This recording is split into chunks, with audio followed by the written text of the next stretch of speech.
Hi everyone, welcome to the channel and this video. This is Martin, I'm Lucas, and today we're having a look at this cool vintage Greco guitar.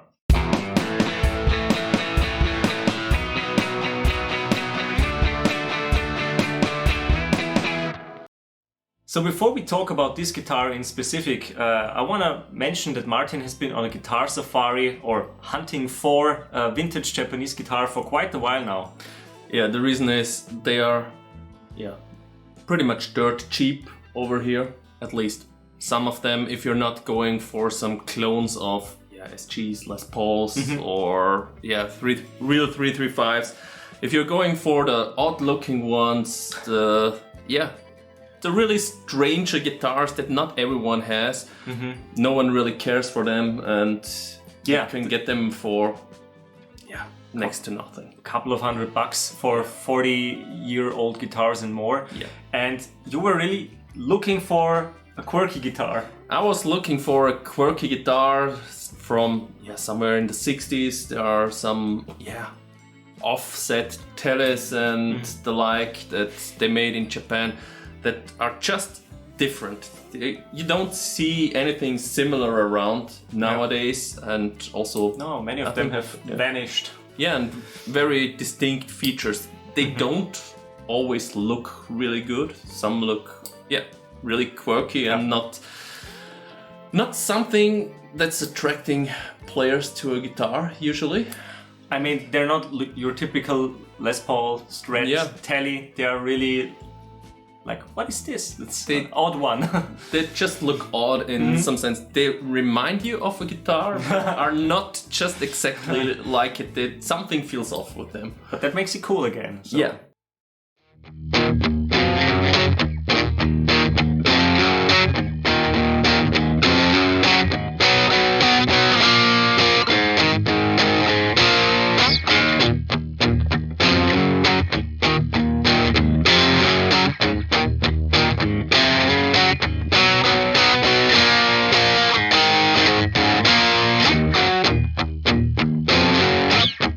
What do we have here now? What is this Greco? So this Greco is an EG-135.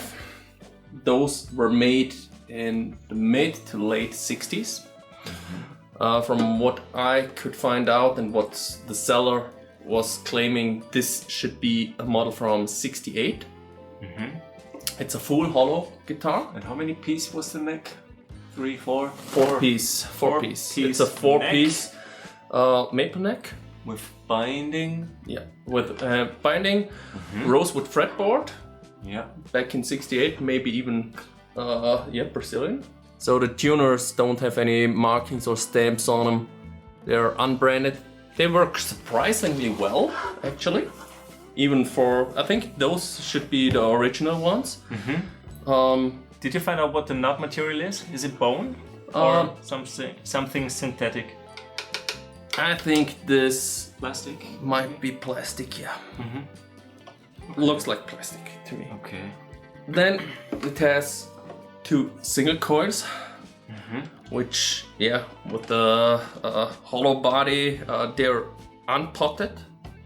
So, they're microphonic, especially the neck pickup. Yeah, especially that one. But that one is also a lot hotter than the bridge pickup, interestingly enough, because the neck pickup has 7.5K? 7.3. 7.3 when we measured it before, and the bridge pickup only has 2.9K.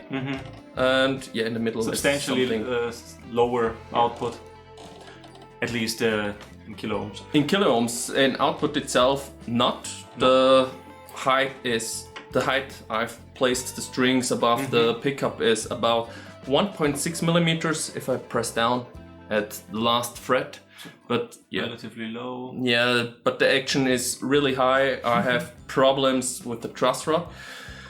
I might have to remove the whole fretboard and insert a 2-way truss rod. So a new one. But it is playable in its current condition. It is more or less playable. It's okay. The frets are worn down a lot, so maybe even also a refret. Who knows? Because full program. I don't really mind these low frets because I had played a few vintage guitars when I was in the US. 335. Some fretless wonders. Yeah, some fretless wonders. 1966 ES-335 and a 1968 Les Pauls that had, almost no frets left, just like this one. It's really low. Yeah. And small, so in terms of width, they're not jumbo. They are Vintage. really vintage, tiny frets. Narrow. Not really that much of an issue for playing wise. Interestingly enough, the high action that I'm having now on the low E string, it's 3 millimeters. On the high E string, it's 2 millimeters. Don't bother me this much due to the low frets. Yeah. But yeah, it's just not a good thing to wear them even further down, because if I want to remove them, I need to have some meat on the frets to grab them and to get them out, not to just bend them over and have the tangs still in the wood. So you shouldn't wait too long for I shouldn't wait too long with the refret for that one. Also, what I've noticed, I don't only have a problem with the truss rod, because I can get the neck fairly straight. Yeah. But I also have the relief in the frets itself.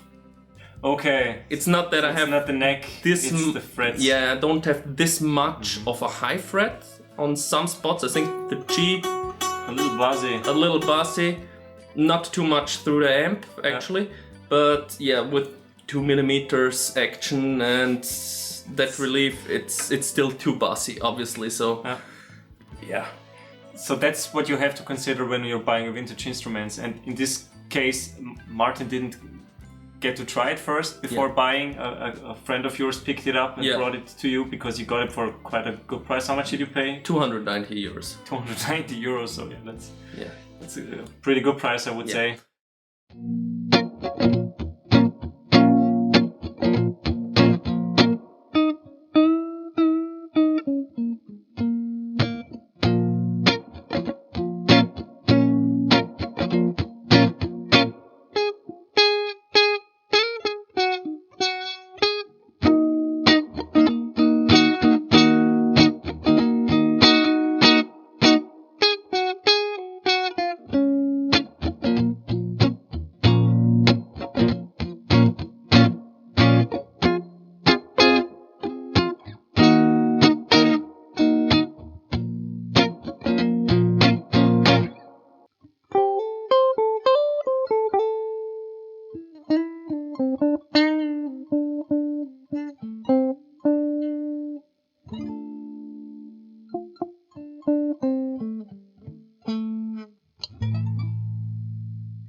Let's move on to the bridge, because that one brings me to the next point.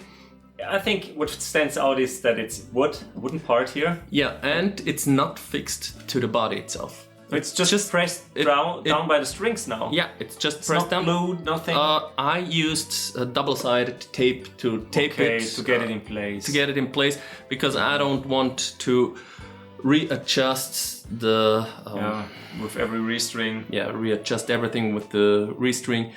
So and a roller bridge. And it's a roller saddles. Yeah. And what I could find is that some other guitars also had this roller bridge. So It looks like this is the original bridge. I mean, it's amazing to have this with the tremolo, with the wiggle stick. It's perfect because you mentioned it stays in tune pretty nicely. You could almost dive bombs. I can pretty much dive bomb with it, so. Still in tune. That's cool.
Could be worse. So Definitely. yeah, I have played way worse guitars when using this, and yeah, you usually don't dive bomb with the wiggle stick. No, like this, it's just for yeah. a little.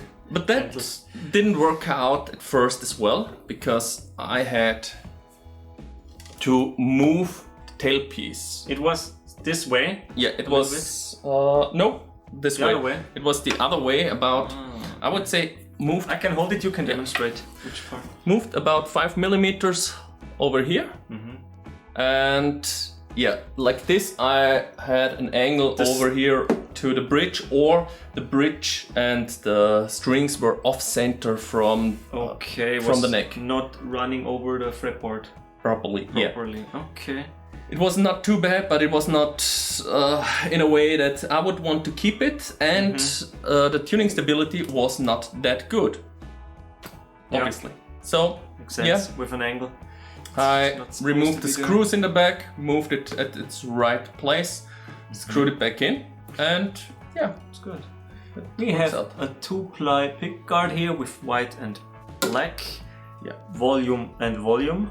Yeah. With a V on top and T for tone. So 2 tone knobs. And I really like the pickup selectors. It says, it doesn't even say pickup selector, it says mic 1 and mic 2. Yeah.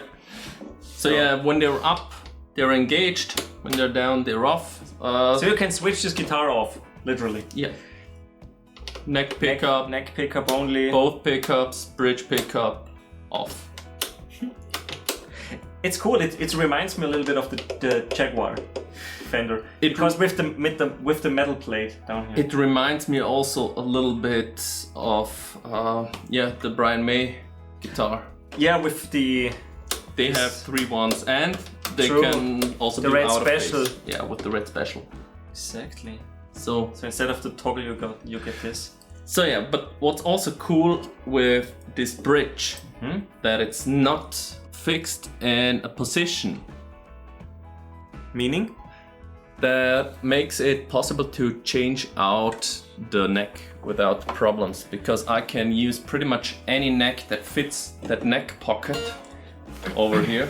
So if I have a neck with 24.5-inch scale length, no problem, I move the bridge a little bit further.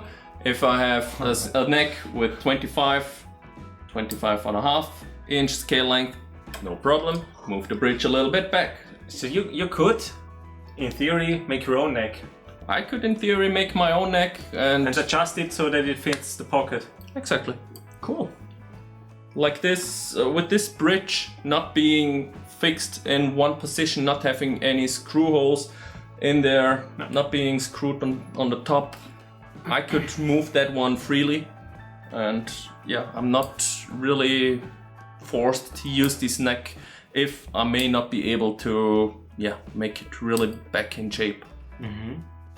Or I can keep that one and have one for play, for example. Right. True.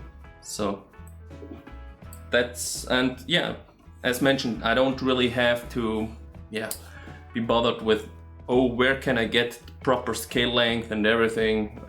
I could take just any tele neck, for example, or strat neck and use that one. In terms of condition, I saw that it had right here some, well, finish cracks. We have a few dings and dongs over here at the horn. Yeah, just like that, but with such an old guitar, you're not really that picky.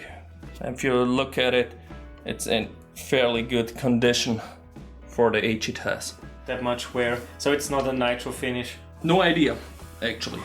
The guitar is also really loud acoustically, so yeah, if you want to talk over it. Being a full hollow, it's definitely got some volume, some output, even unplugged.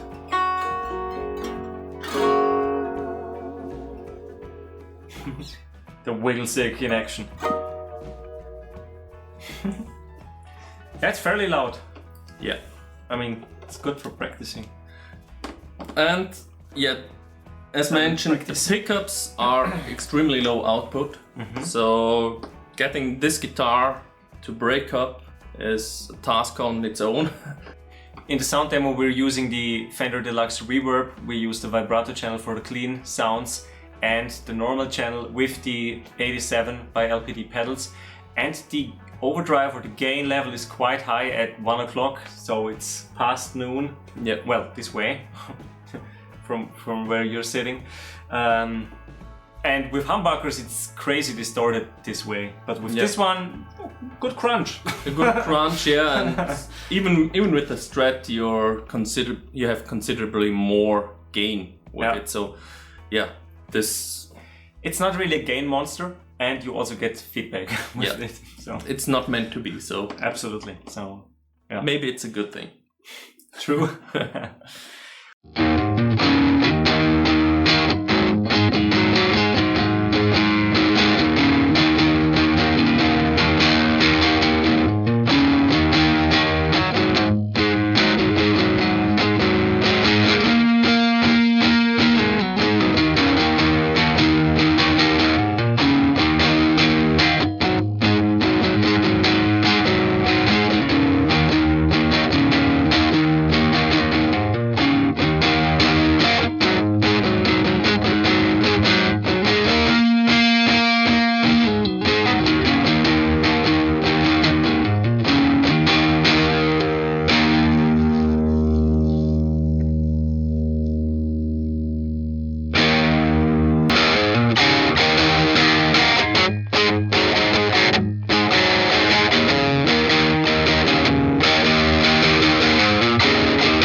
So Martin, what I would like to know, are there any things you don't like about this guitar? Yeah, one thing I don't really like is the way the bridge is made in some parts.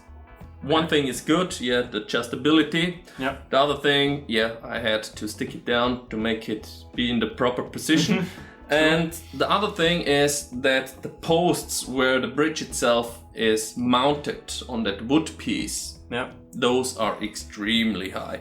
I mean, Oh, for palm muting? yeah, for palm muting, this sharp. is not comfortable. So I'm considering to cut them down because I'm now at 3 millimeters. I'm almost bottomed out with the adjustment. Yeah. No way that I would ever need, what's this? 1.5 centimeters of adjustment upwards? No, never.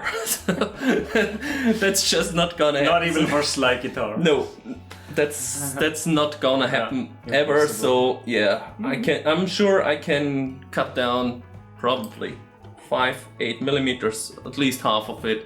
Still be happy with it. True. The other thing is obviously the truss rod. Yeah. I messed up when I wanted to adjust it, so then I destroyed the nut completely. So you cannot adjust it. I've made a new nut myself. I can't really adjust it currently because it takes quite some force, and I think the truss rod might be bottomed out as well. So okay. yeah, I will have to have a look at this once more, see if I can adjust it a little bit more. For the ones interested in it, there is the truss rod itself has M6 windings on it. So if you want to make a nut for it or need a replacement nut, it's an M6 that you need on top of it. And you don't have much space in there. So yeah, it's not a fun thing to do. But other than that, I'm really happy with it. I really like the sound of it because it's completely different from all the other guitars I'm having. True. Being a full hollow and having these low output single coil pickups. Yeah, especially plugged in. Even my wife said, well, this guitar is different. This has a place here. Makes sense to this have. makes sense to have. This is different. It sounds different. It's okay. Wife acceptance factor very high. That's a big thing. So I was really surprised when she said, wow, that's different. I like that. That's really something new. And yeah, I like the sound of it. Yeah. So it's nothing you want to mod about it. It's just the couple of things you have to repair or think about repairing. Yeah, or improve. Yeah. Improve. Improve. Yeah. This one is a mod, I would say. True. On the bridge. And those posts. Irreversible mod for An sure. irreversible mod, yeah. The other ones so far are reversible, all that I've did. Yeah. Yeah. Cool. Really nice guitar. Really cool to have this piece of guitar making history or guitar manufacturing history made in Japan. In your guitar collection. And to all of you out there, do you have vintage guitars? Do you have maybe a vintage Japanese guitar as well? Leave a comment down below if you have questions about this Greco EG-135. Yeah, EG-135, yeah. Not 335, 135. Leave it down below as well. And with that, thanks a lot for watching and see you in another video. Bye bye. Bye.